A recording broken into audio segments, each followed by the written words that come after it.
Everyone, welcome back to the channel. I hope you are doing well. So काफ़ी दिनों बाद मेरी long video आई है, तो इसके बनाने के पीछे मेरा काफ़ी बड़ा रीज़न था।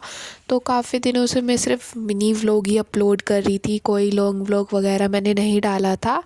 तो उसका रीज़न था, मेरे प्री बोर्ड चल रहे थे और मुझे इतना सारा वर्क दे रखा था स्कूल से, प्रोजेक्ट फाइल वगैरह मुझे ये सब कंप्लीट करनी थी। तो मुझे बिल्कुल भी टाइम नहीं मिल रहा था ये सब करने का। तो आज का डे मेरे पास फ्री था, मैंने सोचा क्यों ना इसको प्रोडक्टिव बनाया जाए, कुछ रिकॉर्डिंग करी जाए। तो आज मैं 8 आवर्स स्टडी चैलेंज करने वाली हूँ, क्योंकि काफ़ी दिनों से मेरी कोई इतनी ख़ास पढ़ाई हो नहीं रही थी, क्योंकि मुझे टाइम ही नहीं मिल रहा था। तो फाइनली मुझे टाइम मिला था, तो मैंने सोचा क्यों ना 8 आवर्स स्टडी करी जाए। तो जैसे कि आपको पता है, मेरे प्री बोर्ड चल रहे थे, तो मुझे सीयूटी की तैयारी करने का बिल्कुल टाइम नहीं मिल रहा था। पर फाइनली मुझे टाइम मिल गया था, तो मैं इंग्लिश पढ़ रही थी। तो इंग्लिश का जो मेरा आज का टॉपिक था वो फ्रेजल वर्ब वाला था। मैंने इसका लाइव लेक्चर अटेंड नहीं करा था, जो इसका रिकॉर्डेड वाला लेक्चर था वो 3 to 4 आवर्स का था। तो मैं वो करने वाली थी आज पूरा कंप्लीट, और साथ में मैं नोट्स वगैरह भी बनाने वाली थी। नोट्स तो मैं इसलिए साथ बनाती हूँ क्योंकि मुझे दोबारा बनाने में टाइम वेस्ट होगा, तो मैंने सोचा क्यों ना साथ में नोट्स और रिवीजन दोनों हो जाए।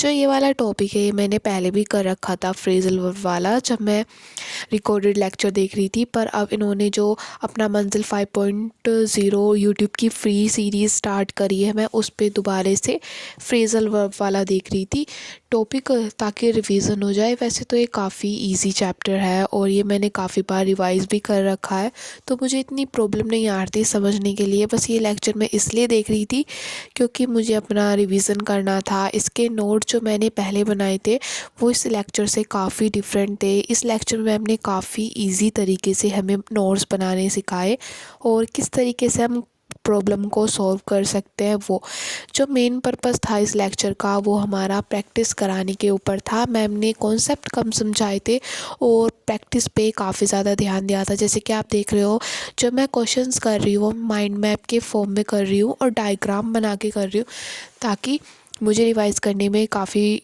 टाइम ना लगे। और ये मुझे सबसे इजी तरीका लगा फ्रेजल वर्ब को रिवाइज़ करने का। और कुछ क्वेश्चंस हमें घर से करने के लिए भी दिए थे, जो हमें करने थे, और जो मैम जितना भी करा रही थी वो PYQs था, इसलिए वो सारा इम्पोर्टेंट था जो मैं करा रही थी। तो इसलिए मैं उन सबको नोट डाउन कर रही थी, और जो मेन वर्ड्स थे मैं उनको हाइलाइटर से हाईलाइट भी कर रही थी, क्योंकि जब मैं बाद में रिवाइज़ करूँ तो मुझे ज़्यादा डीपली देखना ना पड़े, बस ऊपर से पढ़ना पड़े। और मैं इसको रिवाइज़ भी करती हूँ। अभी मैंने जैसे नोट्स बना लिए, तो 2 से 3 दिन बाद मैं इनको रिवाइज़ करती हूँ, ताकि मैं कॉन्सेप्ट को भूल ना जाऊँ। ये सबसे इम्पोर्टेंट चीज़ होती है हमें याद करने के टाइम पे। और ये मेरे कुछ नोट इस तरीके से दिख रहे थे, मैंने सारी चीज़ को हाईलाइट कर रखा था। और जैसे मैम ने बताए, सारे लेक्चर को मैंने शॉर्ट नोट के उसमें उतारा था। वैसे तो ये मैंने पहले कभी नहीं करा था, पर इस बार मैंने शॉर्ट नोट के तरीके से उतारा। और आप देख सकते हो बीच में मैंने हाइलाइटर लगा रखे हैं मेन वर्ड्स के, और जो मुझे घर से करने के लिए दिया है वो मैंने अभी नहीं करा। और उसके बाद मेरे 3 से 4 घंटे पढ़ने के बाद मुझे फ्रेजल वर्ब, अब मुझे कुछ क्वेश्चन आंसर भी करने थे। मतलब मैं सैम्पल पेपर सॉल्व कर रही थी मेरे मेन सब्जेक्ट के, क्योंकि मेन सब्जेक्ट भी मेरा इतना इम्पोर्टेंट है, क्योंकि बोर्ड्स में अब सिर्फ 2 ही महीने रह गए हैं, 60 डेज़। तो अब मैं उसके हिसाब से सैम्पल पेपर लगाना स्टार्ट करूँगी, क्योंकि सिलेबस तो मेरा ऑलरेडी काफ़ी समय पहले कंप्लीट हो गया था। प्री बोर्ड की वजह से मेरा रिवीजन हो गया, और रिवीजन के साथ साथ मैंने कुछ क्वेश्चंस भी सॉल्व करे थे एग्ज़ाम से जाने से पहले, तो कुछ बचे भी थे, तो मैं उनको भी कर रही थी। और वैसे तो मैं अब अलग से करने वाली हूँ, क्योंकि वे जो मैंने क्वेश्चन प्री बोर्ड्स के लिए पढ़े थे वो अलग थे। अब मैं सिर्फ बोर्ड्स की प्रिपरेशन करने वाली हूँ, क्योंकि मेरे जितने भी स्कूल से एग्ज़ाम थे वो सब कंप्लीट हो गए। हाँ, मेरे प्री बोर्ड का रिज़ल्ट अभी नहीं आया, जब आएगा मैं आप लोगों के साथ ज़रूर शेयर करूँगी। तो अभी तो सिर्फ मैं सैम्पल पेपर सॉल्व कर रही थी। तो स्टार्टिंग में जब मैं सैम्पल पेपर सॉल्व कर रही थी, तो कुछ क्वेश्चंस मेरे से नहीं बन रहे थे। उनकी लैंग्वेज अलग होती थी। पहले ऐसे नहीं दे रखा सिंपल क्वेश्चंस, उसको लैंग्वेज बदल दिया, पर आंसर में वही चीज़ आनी है। तो स्टार्टिंग में मुझे काफ़ी ज़्यादा कन्फ्यूज़न हुआ, और इतने बड़े आंसर मेरे से बन नहीं रहे थे जितना बड़ा मुझे लिखना था। तो मुझे आंसर राइटिंग की प्रैक्टिस करनी पड़ेगी, क्योंकि मेरी आंसर राइटिंग सबसे ज़्यादा कमज़ोर है। मेरे कॉन्सेप्ट तो क्लियर रहते हैं पर मेरे से आंसर राइटिंग नहीं होती। ये बात मेरी मुझे टीचर ने भी कहा था कि बेटा तुम्हें आंसर राइटिंग की ज़रूरत है, तुम्हें टॉपिक तो क्लियर है पर मुझसे तुम इसे अच्छे से लिख नहीं पाती हो। तो इस वजह से मैं आंसर राइटिंग करने वाली हूँ। और इस ईयर को एंड होने में सिर्फ कुछ ही दिन रह गए हैं।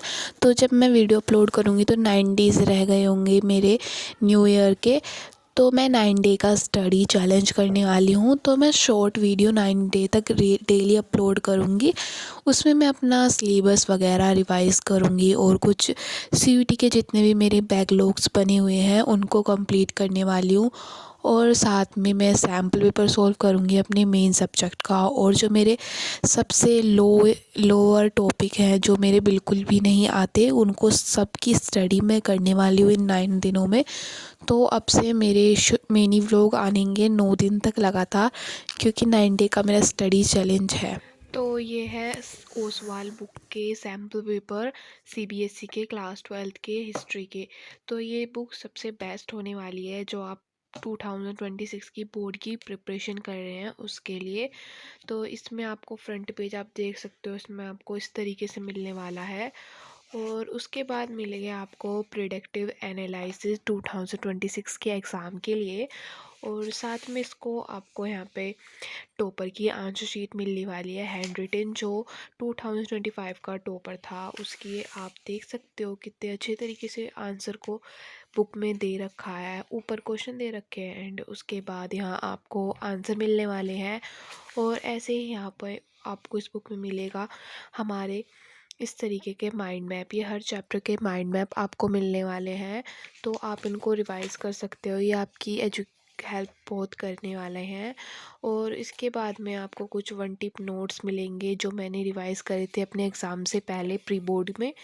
तो ये वन टिप नोट्स आपके लिए बहुत ज़्यादा यूज़फुल होंगे। और उसके बाद मिल जाएगा हमें सैम्पल पेपर जो सीबीएसई ने रिलीज़ करा है वो वाला। तो यहाँ से सैम्पल पेपर स्टार्ट होते हैं।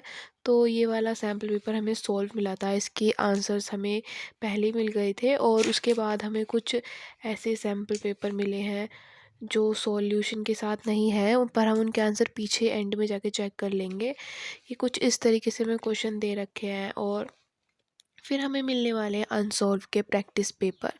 इनका सॉल्यूशन हमारे पास नहीं है तो ये हम सॉल्व करके प्रैक्टिस कर सकते हैं। और साइड में हमको दे भी रखा है कि कौन सा क्वेश्चन कौन से सेट में आया था। तो ये हमारे लिए काफ़ी यूज़फुल होगा। हमें इधर मैप भी दे रखे हैं, मैप के भी काफ़ी सारे क्वेश्चंस मिलेंगे। और फिर आप देख सकते हो एंड में इनके सॉल्यूशन जो थे सैम्पल पेपर के जो सॉल्व वाले थे उनके थे।